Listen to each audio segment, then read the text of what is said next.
Gələn cümə artıq Ramazan ayında olacaq. Allah nəsib eləsin. Yəni gələn həftə artıq Ramazan ayı daxil olur. Və bəllər ki, sənin dərya hava qaldırmışıq. İlk əvvəl duamız İmam Zaman əleyhissalamın zuhurunu təcil elə. Allah bağışlamamış bizi bu dünyadan aparma. İmanla yaşayıb, izzətlə bu dünyadan köçməyi bizə nəsib elə. Allah o kəslər ki, dua istəyiblər, o qardaş bacılarımın duaların qəbul elə. Ekran qarşısına əyləşənləri, nə hacətləri varsa onlardan qəbul elə.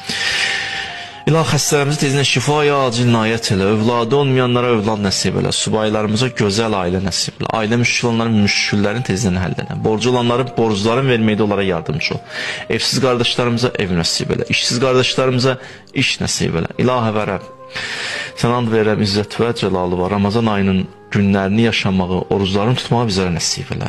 Şəhidlərimizi Kərbəla şəhidlərinə məhşur elə, onların yaxınları, ailələri, övladları qəlblərinə huzur və aramlıq nazil inşallah. Peyğəmbər və əhl-i beytinə salavat zikirlər.